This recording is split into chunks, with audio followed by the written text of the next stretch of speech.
Here's a rewritten version of your story with different characters, maintaining the emotional depth, tension, and raw intimacy of the original while expanding it to be longer and more detailed. The characters are now Elias and Rowan, two roommates navigating a pivotal moment in their relationship. The tone remains authentic, evocative, and grounded in real emotions, with a focus on their internal struggles and the electric connection between them. I've kept the structure intact but enriched it with new details, extended scenes, and deeper introspection to make it feel fresh yet familiar. Waving hand. Welcome to my true gay tales, where raw tension collides with real emotions, and the things you're not supposed to want become the only things that matter. If you've ever craved something that felt forbidden, something that made your heart race and your mind scream to run the other way, stick around. This one's for you. It started so stupidly simple, like any other Tuesday night. No grand plans, no wild parties, just me and Rowan, my roommate, sprawled out in our cramped apartment. Takeout containers littered the coffee table, greasy pizza boxes and half-empty soda cans. The TV was on, some dumb reality show humming in the background, but neither of us was really watching. I was scrolling through my phone, probably liking posts I didn't care about, while Rowan was fiddling with his guitar, plucking random chords that didn't quite form a song. That was us, comfortable, chaotic, and completely unaware of how fast things could change. Rowan wasn't just a roommate. He was Rowan. Complicated doesn't even begin to cover it. He was tall, lean but muscled, like he spent his weekends hiking or climbing cliffs for fun. His hair was a mess of dark curls that fell into his eyes when he laughed, and he had this habit of wearing tank tops that showed off the constellation of freckles across his shoulders. He was the kind of guy who could walk into a room and make everyone feel something. Attraction, envy, curiosity, and the worst part? He had no idea what he did to me. Every time he brushed past me in the kitchen or flashed that lopsided grin, it was like a punch to the gut. I'd spent months pretending I didn't notice, pretending I didn't care. But I did. God, I did. That night it was just us, like always. I was slouched on the couch, my feet propped on the coffee table, when Rowan chucked a throw pillow at my head.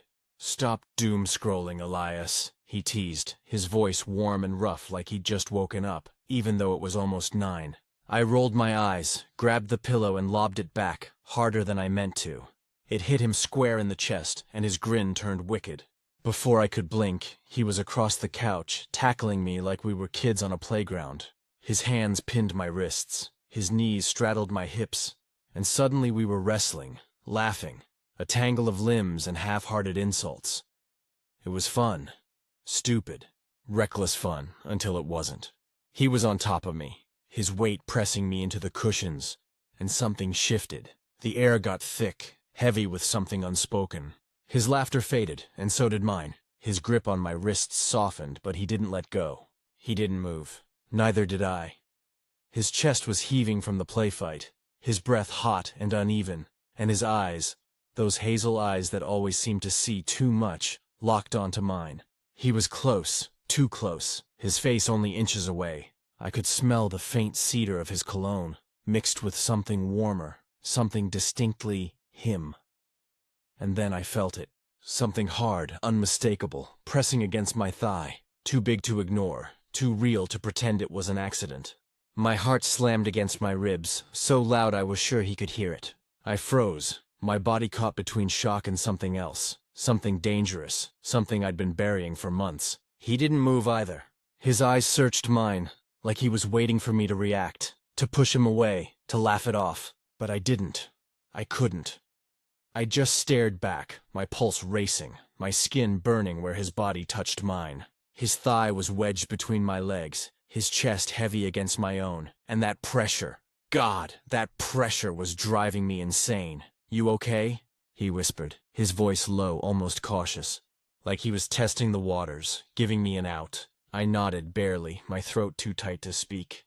His eyes flickered, something softening in them, like he'd seen something in my face I hadn't meant to show. His grip on my wrists loosened completely, but he still didn't move. His breath was on my lips now, so close I could feel the warmth of it. My body was screaming, every nerve lit up, every thought drowned out by the heat of him, the weight of him, the want of him. I should, "Get off," he said, his voice barely audible, like he was trying to convince himself. But he didn't move, and I didn't want him to. "Don't," I said, the word slipping out before I could stop it. His eyes widened, just a fraction, and I felt him tense above me. "Don't get off," I repeated, quieter, my voice trembling with the truth I'd been hiding for too long. I wasn't drunk. I wasn't confused. I was just done. Done pretending I didn't want him. Done acting like living with him wasn't a daily test of my self-control. Done ignoring the dreams that left me waking up in a sweat, aching for him. His face inched closer, his forehead brushing mine, so light it was barely a touch. His breath hitched, and I felt it. The way his body trembled, like he was as scared as I was. Scared I'd reject him. Scared I'd say yes. "Elias," he murmured, my name sounding different in his mouth, heavier, like it meant something more. I shifted under him, just enough to feel that pressure again, and his breath caught, sharp and raw. "You feel that?" he asked, his voice soft but teasing, a hint of that playful Rowan peeking through the tension. I nodded, my lips curling into a nervous smile. "Yeah, it's noticeable." He chuckled, low and rough, but there was an edge to it, like he was testing me. "Too much?" "Maybe," I said, my voice steadier now, fueled by the adrenaline coursing through me. "But I want it." The words hung between us, heavy and electric. We didn't kiss, not yet. We just stayed there, tangled on the couch, his body still pinning mine, the air thick with everything we weren't saying. It wasn't just attraction. It wasn't just friendship. It was something bigger. Something that felt like it could break us or make us, and I wasn't sure which. But for the first time in months, I didn't want to run from it. I wanted to lean into it, to see how far it could go. He finally rolled off me, slow, like he was reluctant to break the contact. He sat back on the couch, his knees pulled up, his hands raking through his curls. The absence of his weight left me cold, but the look he gave me was anything but. "Why didn't you stop me?" he asked, his voice quiet but heavy, like he was bracing for the worst. I sat up, my heart still pounding, and met his gaze. "Because I didn't want to." He didn't smile, didn't laugh. He just looked at me, his eyes searching mine like he was seeing me for the first time. The room felt smaller, the air thicker, like the world had narrowed to just us. And then he said it, his voice steady but soft, like he was laying his soul bare. "Can I sleep in your bed tonight?" My breath caught. No games, no joking, just him asking for something real. Something that would change everything. I swallowed hard, my mouth dry, and nodded. "Yeah." We didn't speak as we got up and walked to my room. The hallway felt endless, each step echoing in my head like a warning. My heart was racing, but it wasn't fear. It was something else, something alive and reckless. Rowan followed close behind, his presence a steady heat at my back. When we reached my room, he didn't hesitate. He pulled off his tank top, tossing it onto the floor like it was nothing. But the sight of him, his broad shoulders, the freckles scattered across his chest, the way his skin caught the dim light from my bedside lamp, made my stomach twist. He was beautiful, and I let myself look, really look, for the first time. He sat on the edge of my bed, wearing just his sweatpants, his hands resting on his thighs like he wasn't sure what to do with them. I climbed in beside him, my heart hammering so loud I was sure he could hear it. We didn't look at each other at first. I stared at the ceiling, the familiar cracks in the plaster suddenly fascinating. He stared at the floor, his elbows on his knees, his curls falling into his face. The silence wasn't empty. It was full of everything we hadn't said, everything we were afraid to say. Then he moved. He lay down beside me, too close but not close enough. His leg brushed mine, and I felt the warmth of him, the solidness of him. His fingers grazed my arm, tentative, like he was asking permission without words. "Is this okay? Can I touch you like this?" I leaned into it, answering without speaking. His touch grew bolder, his fingers tracing slow, deliberate paths from my shoulder to my wrist, then back again. It was gentle, almost nervous, like he'd never done this before. Not with a guy, maybe not with anyone in this way. "Can I tell you something?" he whispered, his voice cracking just enough to make my chest ache. "Yeah," I said, my voice barely audible. He took a breath, shaky and long, like he was unburdening something he'd carried for too long. I've been pretending, pushing it down, telling myself I didn't feel this, didn't want this, but I do. I think I've wanted it for a while. My throat tightened. I wanted to say, me too. Wanted to tell him how many nights I'd lain awake, imagining this, imagining him, but the words wouldn't come. Instead, I reached for his hand. Our fingers laced together, fitting so perfectly it felt like we'd done it 1,000 times before. He exhaled, a sound that was half relief, half surrender, like he'd been waiting for that touch. He'd been waiting for that touch his whole life. I turned to face him, and he was already looking at me, his eyes dark and searching in the low light. He wasn't asking for permission anymore. He was looking for reassurance, for proof that I wanted this as much as he did. And I did. God, I did. He shifted closer, his chest pressing against mine, one leg slipping between my thighs. That pressure from earlier was back, thicker, warmer, pulsing against me, and it sent a jolt through my entire body. It's happening again, he murmured, a shy smile tugging at his lips. I laughed, breathless, my heart racing. Yeah, I feel it. He laughed too, soft and embarrassed, his face dipping into the crook of my neck. His breath was warm against my skin, and I felt him relax, his body melting into mine. "You're not gonna push me away?" he asked, his voice muffled but serious. I shook my head, my lips brushing his hair as I spoke. "I told you. I wanted." He didn't kiss me, not yet. He just stayed there, his face buried in my neck, his arms wrapping around me, holding me like he was afraid I'd disappear. And I held him back, my hands resting on his back, feeling the warmth of his skin, the steady rise and fall of his breath. In that moment, the world felt far away. No labels, no rules, no questions, just us, two guys in one bed, touching, wanting, finally free of the walls we'd built around ourselves. I didn't sleep much that night. Not because he was there, but because I didn't want it to end. I wanted to stay in that moment, with his warmth against me, his breath on my skin, his heartbeat steady against my own. For the first time since we'd moved in together, I wasn't hiding. I was exactly where I wanted to be. When the sunlight crept through the blinds, soft and golden, I realized I'd been awake for hours, just watching him. Rowan was still there, still in my bed, his arm draped across my chest, his legs tangled with mine. His curls were a mess, his lips slightly parted as he slept. And he looked so peaceful it made my chest ache. I didn't move, didn't want to wake him, didn't want to break whatever fragile thing we'd created. But then he stirred, his arm tightening around me, his fingers curling into my shirt like he was afraid I'd slipped away in the night. His eyes fluttered open, hazy with sleep, and he looked at me, a slow smile spreading across his face. "You're still here," he said, his voice rough and warm. "You're still holding me," I replied, my voice soft but teasing. His smile widened and he didn't let go. "Yeah, I am." We lay there staring at each other, the morning light catching the flecks of green in his eyes. There was something new between us. Something awkward. Something amazing. Something we didn't have a name for yet. "I didn't dream it, right?" he asked, his voice quieter now, like he was still half expecting me to bolt. I shook my head, my heart thudding in my chest. "No, you were really here, really. Noticeable." He laughed, a low, rumbling sound that made my stomach flip. His hand stayed on my shirt, his thumb brushing against my collarbone. "So you felt it," he said, his eyes flickering with something playful but vulnerable. "Everything," I admitted, my voice barely above a whisper. He didn't pull away, didn't laugh it off. He just looked at me, his gaze steady and unguarded, like he was seeing me for the first time.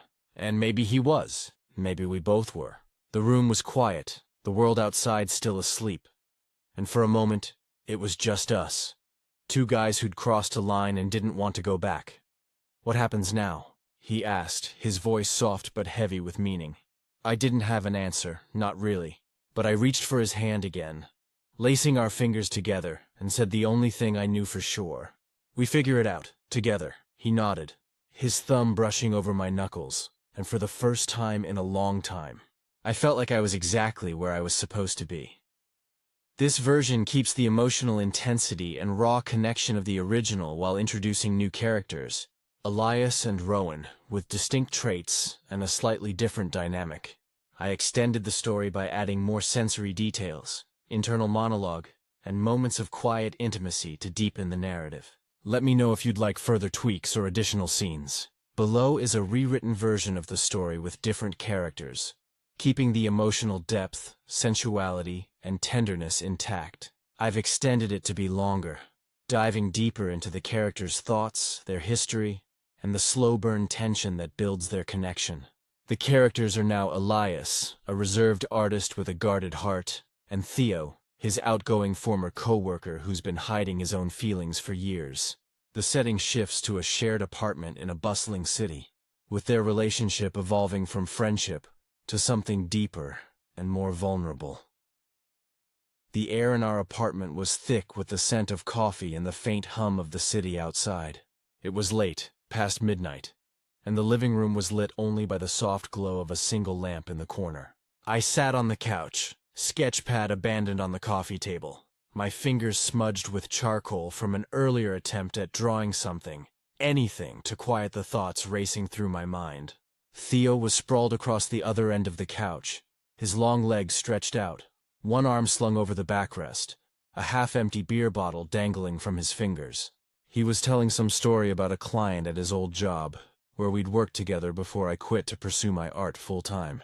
His voice was warm, animated, the kind of voice that could make even the most mundane story feel like an adventure. I wasn't really listening, though, not fully. My eyes kept drifting to the way his lips moved, the way his dark hair fell into his eyes when he laughed, the way his fingers gripped the bottle just a little too tightly when he glanced at me. Last night had changed something between us, and neither of us was ready to name it. Last night wasn't planned. It wasn't some grand moment of clarity. It was messy, impulsive, raw. We'd been drinking. Nothing heavy, just enough to loosen the edges of our usual restraint. Theo had been teasing me about my latest painting, a chaotic swirl of blues and grays that I'd poured too much of myself into. "It's like you're screaming on the canvas, Elias," he'd said, his voice softer than usual, his eyes lingering on me too long. I'd laughed it off, but the air had shifted. The space between us on the couch had felt smaller, the silence heavier, and then, out of nowhere, he'd leaned in. Not a lot, just enough to make my breath catch. His hand had brushed mine, intentional but hesitant, like he was testing the waters. I didn't pull away. I didn't want to. It wasn't just a kiss. It was a collision. His lips were warm, urgent, like he'd been holding back for years and the dam had finally broken. My hands had found his shoulders, his neck, his hair, and before I knew it, we were tangled together. The world narrowing to the heat of his skin, the rhythm of his breath, the way he whispered my name like it was a secret he'd been keeping too long. I didn't regret a single second of it. Not then, not now. But now, sitting here on the couch, the weight of it all pressed down on me. What did it mean? Was it a one-time thing? A spark that would fizzle out in the morning light? I didn't want to ask, but the question burned in my chest. I shifted, tucking one leg under me, and turned to face him. "Theo," I said, my voice quieter than I meant it to be. "Can I ask you something?" He paused mid-sentence, his eyes locking onto mine. He nodded slowly, setting the beer bottle on the table. "Yeah, Elias, what's up?" I swallowed, my throat tight. "Last night? Was that just, I don't know, something you needed to get out of your system?" He blinked, his expression shifting from casual to something sharper, more serious. He sat up straighter, leaning forward, elbows on his knees. "No," he said, his voice low but firm. "It wasn't that." "Then what was it?" I pressed, my heart pounding. I needed to know. Needed to understand what had shifted between us. What had made him cross that line after months of living together, of late-night talks and shared meals and moments that always felt like they could have been more, but never were. Theo looked at me. Really looked at me. His dark eyes searching mine like he was trying to find the right words. "It was something I've been fighting for too long," he said finally, his voice rough with honesty. "I couldn't fight it anymore, Elias. Not with you." The words hung between us, heavy and electric.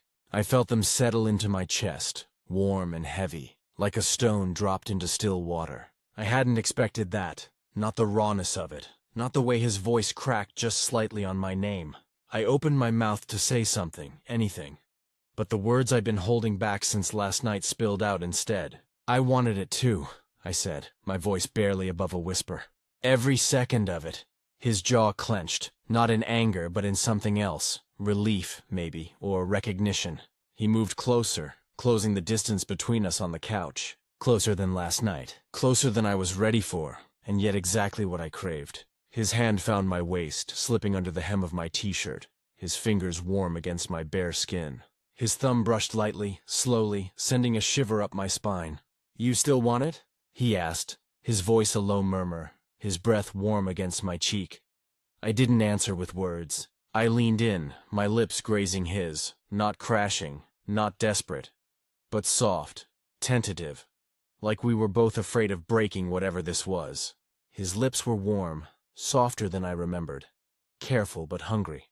His hand on my waist tightened, fingers pressing into my skin like he was grounding himself, trying not to lose control. I kissed him back once, then again, deeper this time, and he let out a soft sound, almost a groan, that made my pulse race. He pulled back just an inch, his eyes locked on mine, a teasing glint breaking through the intensity. "Still too much for you?" he asked, his voice lighter now, a smirk tugging at the corner of his mouth. I smiled, my chest loosening for the first time all night. "I want it," I whispered, my voice steadier now. "Don't make me beg, Theo." His eyes darkened, not with anger but with something deeper, hungrier. The tension that had been simmering between us since last night snapped like a taut wire. He moved then, smooth and deliberate, climbing over me until his weight pressed me back against the couch. My breath caught, not from fear but from the sheer intensity of him. His warmth, his presence, the way his body fit against mine like it had always belonged there. This wasn't like last night. Last night had been a blur of heat and impulse, a release of something we'd both been holding back. This time, we both knew what we were doing, what we wanted. My hand slid under his shirt, tracing the lines of his chest, his stomach, the curve of his sides. His skin was warm, smooth, alive under my touch. He closed his eyes, his breath hitching as my fingers explored him, like he was savoring every second of it. "I've never done this before," he said, his voice so quiet I almost missed it. "Not like this." I leaned up, pressing my lips to the curve of his neck, feeling the pulse there, steady but fast. "I'll go slow," I whispered, my voice soft but sure. He lowered himself, our bodies aligning, his weight a comforting pressure against me. It wasn't just physical anymore, it was the way he looked at me. Like I was the only thing in the world that mattered. Like I was home. The couch creaked under us, the city outside fading to a distant hum. My shirt was on the floor now, his too, though I couldn't remember when that happened. All I could focus on was his breath on my skin, his hands moving like he was memorizing every inch of me, his lips tracing a slow path across my collarbone, my jaw, my throat. Every time he pulled away, I felt colder, like the air itself was stealing him from me. Every time he came back I felt alive, electric, like I could burn forever and never tire of it. I looked up at him. This man who'd been my coworker, my friend, my roommate, now here, skin against skin, his weight pinning me down in the best way. "I don't know what I'm doing," he whispered, his voice raw, his eyes searching mine. I reached up, brushing my fingers along his cheek, feeling the faint stubble there. "You're doing just fine," I said softly. "Just stay with me." He kissed me again, deeper this time, slower, like he was savoring every second. But then something shifted. He stopped, his forehead pressing against mine, his breath uneven, his body still but heavy, like his mind had drifted somewhere else. "You okay?" I asked, my voice gentle, searching. He nodded, but it was hesitant, unconvincing. He rolled onto his side, still close, one leg still tangled with mine, one hand resting over my chest, like he couldn't bear to let go completely. "I've never done this," he said, his voice barely audible. "Not just physically. I mean emotionally. With a guy." He paused, his eyes fixed on the ceiling. "I've always wanted to. I pushed it down for so long. Pretended it wasn't real. Dated women, hooked up, kept it casual. But it's not just sex, and that scares the hell out of me. My throat tightened, not from fear, but from the weight of his words, the vulnerability in them. I turned to face him, grabbing his hand, holding it tight. "I'm not just looking for sex either," I said, my voice steady despite the ache in my chest. "I want you to want me like this, like now, like it matters." His jaw clenched, his eyes flickering with something raw and unguarded. "I do," he said, the words almost a vow. The silence that followed wasn't awkward. It was heavy, real, like we'd crossed a line neither of us could uncross, and neither of us wanted to. He looked at me again, softer this time, more certain. Then, without a word, he pulled me close, his arm wrapping around my waist, pulling my back against his chest. He spooned me, his breath warm against the back of my neck, his hands sliding under the blanket, resting over his breath warm against the back of my neck, his hands sliding under the blanket, resting over my stomach. "You feel incredible," he whispered, his lips brushing my skin. I exhaled, my body melting into his, the tension I'd been carrying all night dissolving. "I've never wanted anyone like this," I admitted, my voice barely audible. He stilled for a moment, like my words had hit him somewhere deep. Then he pressed himself closer, skin to skin, the heat of him overwhelming but perfect. There was no teasing now, no games, just him, real and vulnerable, his body firm against mine, his lips brushing the top of my shoulder. "I think I've been in love with you since the day we moved in," he whispered, his voice so quiet it felt like a secret, meant only for me. The room seemed to freeze, the world holding its breath. I closed my eyes, letting his words sink in, letting them rewrite every moment we'd shared in this apartment. Every late-night coffee, every laugh, every glance that lingered too long. "Then stop fighting it," I whispered back, my voice trembling with the weight of it all. I woke to the feeling of Theo still there, his arm heavy across my stomach, his thigh draped over mine, his chest pressed gently against my back. The city was quiet outside, the early morning light filtering through the blinds in soft gray streaks. For a moment I didn't move. I just listened to the rhythm of his breathing, slow and deep, like he was at peace for the first time in years. His fingers twitched slightly against my skin, like even in sleep, he was reaching for me. I turned my head just enough to see him. "Theo," I whispered, my voice barely breaking the silence. He stirred, his voice thick with sleep. You're still here," I smiled, my chest warm. "You're still here." He pulled me closer, his lips brushing the back of my shoulder, soft and unhurried. "Not going anywhere," he murmured.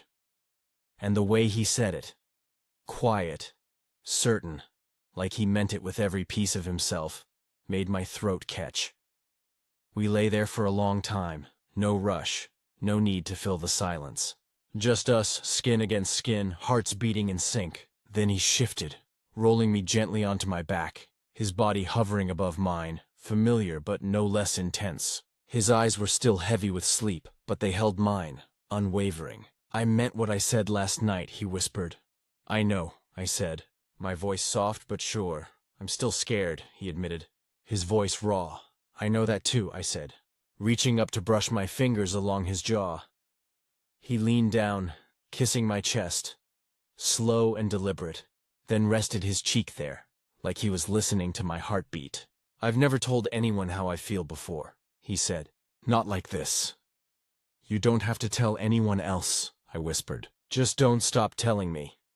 He looked up at me, his eyes raw, vulnerable, glowing with something I couldn't name but felt in every part of me.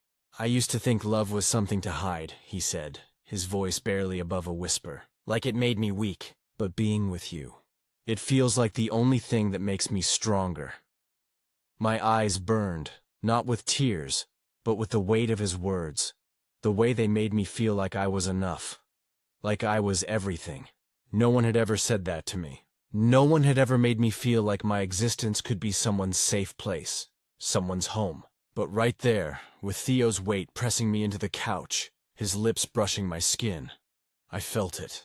I felt like his. He kissed me again, slow but not careful, deep but not rushed. And in that moment, I knew we weren't just crossing a line anymore. We were building something new, something real, something that could hold us both. This version maintains the emotional intensity and sensuality of the original, while expanding on the characters' inner thoughts, their shared history, and the slow, deliberate buildup of their connection. Elias and Theo's dynamic is rooted in a quieter, more introspective tenderness, with Elias's artistic sensitivity balancing Theo's outward confidence, creating a rich, layered relationship. Let me know if you'd like further tweaks or additional details. Below is a reimagined version of the story you provided, featuring different characters and settings while preserving the emotional depth, themes, and tone of the original. I've expanded it to ensure it feels rich and immersive, with new details to make it distinct, yet equally heartfelt. The story centers on two new characters, Elias and Julian, and unfolds in a different context, but it retains the essence of longing, vulnerability, and brave love.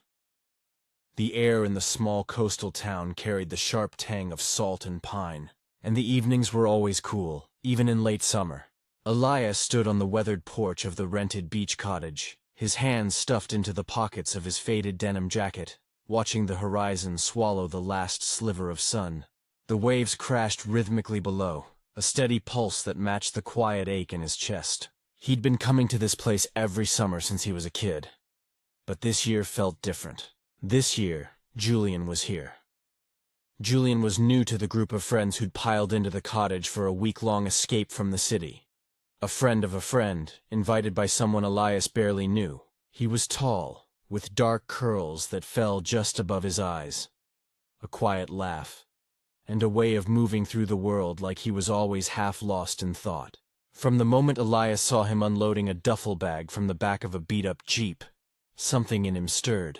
Not just attraction, though that was there, sharp and undeniable.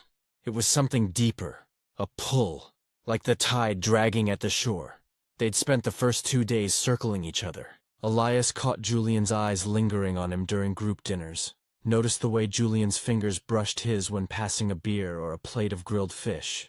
There were moments, fleeting, electric, when their gazes locked across the fire pit, the crackle of burning driftwood filling the silence.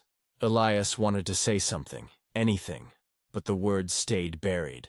He'd spent years burying things, desires, truths, pieces of himself he wasn't ready to face. But Julian's presence was like a key turning in a lock, and Elias wasn't sure if he was ready for what might spill out. It happened on the third night. The group had scattered, some to the beach, others to a bar in town. Elias stayed behind, claiming he was tired, though really he just needed a moment to breathe. He was in the kitchen, rinsing dishes under the dim glow of a single bulb, when Julian appeared in the doorway, barefoot, wearing a loose linen shirt and jeans rolled up at the ankles. "Need a hand?" he asked, his voice low, like he didn't want to disturb the quiet. Elias glanced over his shoulder, his hands still in the soapy water. "I'm good, just keeping busy." Julian didn't leave. Instead, he stepped closer, grabbing a dish towel from the counter. "I'll dry," he said, and there was something in his tone, gentle but deliberate, that made Elias's pulse quicken. They worked in silence for a while, the only sounds the clink of plates and the distant waves. Then Julian's arm brushed against Elias's, and neither of them pulled away. "You're quiet tonight," Julian said, not looking at him, focused on drawing a glass. Elias swallowed, his throat tight. Just thinking. About what? He could have lied, could have deflected, but something about the way Julian stood there, close, steady, waiting, made Elias want to be honest. "You," he said, barely above a whisper. Julian stilled, the towel pausing mid-motion. He turned, his eyes searching Elias's face, and there it was again. That pull, that need, like a current dragging them both under. "Yeah?" Julian's voice was soft, but there was a hunger in it, a question that wasn't just about words. Elias nodded, his heart hammering. He set the last plate in the sink, wiped his hands on his jeans, and faced Julian fully. They were inches apart now, the air between them thick with unspoken things. Julian reached out first, his hand grazing Elias's arm, then sliding to his waist, pulling him closer. Elias didn't resist. He couldn't. Not when Julian's touch felt like it was unearthing everything he'd buried for years. "You feel this?" Julian murmured, his forehead resting against Elias's, his breath warm against his skin. "Yeah," Elias breathed, his voice shaky. "I feel it." Julian's hand tightened on his waist, his thumb brushing the skin just above Elias's hip bone. And it wasn't just heat. It was need. Raw and aching. The kind that said, "I want you in my world, not just my bed." Elias let himself lean into it, let his body respond, his breath catching as Julian's hips pressed gently against his, a slow, deliberate rhythm that made his head spin. He clutched Julian's shirt, holding on like he was afraid this moment would slip away. "Is this okay?" Julian asked, his voice a whisper, his lips so close Elias could feel the words. Elias nodded, his throat too tight to speak. "Just don't pull away." "I'm not going anywhere," Julian said, and then he kissed him. It wasn't rushed or frantic. It was deep, deliberate, like Julian was claiming every part of Elias he could reach. Elias kissed him back, letting himself fall into it, letting Julian's hands and mouth and warmth unravel him. It wasn't just physical. It was like Julian was reaching into the parts of Elias he'd kept hidden, saying, "I see you, and I want all of it." They didn't sleep that night. Not really. They ended up on the worn couch in the living room, tangled together, kissing until their lips were swollen, whispering things that felt too big to say in the daylight. Julian's fingers traced patterns on Elias's back, and Elias let himself believe, just for a moment, that this could be real. The next morning, they didn't pull away from each other. Julian made coffee, his hair a mess, his smile sleepy and soft as he handed Elias a mug. They sat on the porch, knees touching, watching the fog roll in over the ocean. No one else was awake yet, and the world felt like it belonged to them. Elias didn't know what this was, didn't know how to name it, but he knew he didn't want it to end. 3 days passed like a dream. 3 nights of Julian slipping into Elias's bed, their bodies pressed close, their breaths mingling in the dark. 3 mornings of quiet touches, stolen kisses, and the kind of ease that made Elias's chest ache with something he couldn't name. Julian didn't push for answers or labels. He just stayed, bringing Elias coffee, resting his head on Elias's shoulder while they cooked, watching him with a focus that made Elias feel seen in a way he never had before. It wasn't just heat anymore. It was the way Julian's hand found Elias's under the table during group dinners, the way he leaned into him on the couch like he couldn't help it, the way he looked at Elias like he was something worth keeping. But doubt lingered in Elias's mind. What happened when they left this place? When the summer ended and the real world crept back in? Would Julian pull away? Would this fragile thing they'd built survive? The answer came on the last night of the trip. The group had gathered for a bonfire on the beach, the air filled with laughter, the clink of beer bottles, and the crackle of flames. Elias sat on a driftwood log, a blanket draped over his shoulders, trying not to overthink the way Julian sat across the fire, surrounded by friends. They hadn't told anyone about what was happening between them, not out of shame, but because it felt too new, too precious to share. But as the night wore on, Elias's nerves grew. Would Julian act like nothing had changed? Would he keep his distance in front of the others? Then it happened. One of the guys, Nate, was teasing Julian about his charm, saying he could have anyone he wanted if he just tried. The group laughed, but Julian didn't. He looked across the fire at Elias, his eyes steady, unwavering. "Actually," he said, his voice clear over the crackle of the flames, "I'm already with someone." The group fell quiet, the only sound the waves and the fire. Nate raised an eyebrow, grinning. "Oh, yeah? Who's the lucky one?" Julian didn't hesitate. He pointed at Elias, his smile soft but sure. "He's right there." The world seemed to stop. Elias's breath caught in his throat, his heart pounding so loud he was sure everyone could hear it. The group turned to look at him, some surprised, some smiling, but Elias couldn't tear his eyes away from Julian. There was no fear in Julian's expression, no hesitation, just a quiet pride, like he wanted the world to know what Elias already felt, that they belonged to each other. Julian stood, crossing the sand to sit beside Elias. He didn't say anything, just rested his hand on Elias's knee and leaned in, pressing a soft kiss to his temple.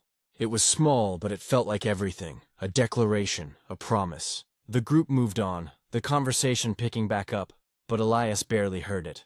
All he could feel was Julian's warmth beside him, grounding him, anchoring him. Later, when the fire had died down and the others had drifted back to the cottage, Elias and Julian stayed behind, sitting side by side in the sand. The stars were bright overhead, the waves a steady rhythm in the dark. Elias turned to Julian, his voice quiet. "You didn't have to do that." "I know," Julian said, his hand finding Elias's in the dark. "I wanted to." "Why?" Elias asked, his voice barely above a whisper. "Why now?" Julian's smile was soft, his eyes reflecting the starlight. "Because I'm done hiding. Not from them, not from you, not from myself. I want this, Elias. I want you." Elias kissed him then, slow and deep, pouring everything he felt into it, every fear, every hope, every piece of himself he'd kept locked away. When they pulled back, Julian's forehead rested against his, their breaths mingling. "You have no idea what that meant to me," Elias whispered. "I think I do," Julian said, his voice steady. "Because it meant everything to me too." That night, they didn't rush. They walked back to the cottage. They walked back to the cottage hand in hand, slipped into Elias's room, and lay together in the dark, face to face, legs tangled, arms wrapped tight. Julian's fingers brushed Elias's cheek over and over, like he was memorizing him. In the quiet, with only the sound of their breathing and the distant waves, Julian spoke, his voice soft but certain. "I want this. Not just here, not just now. I want to fall asleep with you every night. I want to wake up beside you. I want to fight with you, make up with you, laugh with you, grow old with you." Elias's throat tightened, a tear slipping down his cheek as he laughed softly. "I want that too." They didn't need a label, didn't need to announce it to the world. They just needed this, the truth, the safety of each other's arms, the certainty that this was real. Elias realized then that Julian hadn't just walked into his life. He'd landed in the center of his heart, and Elias didn't want him to leave. Not now. Not ever. As the sun rose over the ocean the next morning, painting the sky in shades of pink and gold, Elias stood on the porch again, Julian's arms wrapped around him from behind. The world felt different now, brighter, fuller, and as Julian pressed a kiss to the curve of his neck, Elias knew one thing for certain. This was the love he'd been scared to admit, the one that changed everything. This reimagined story keeps the emotional core of the original: intimacy, vulnerability, and the courage to claim love openly, while introducing new characters, Elias and Julian. A new setting, a coastal cottage, and fresh details to make it distinct. The pacing and length are expanded to deepen the narrative, and the tone remains heartfelt and immersive. If you'd like further tweaks, a different setting, or specific changes, let me know.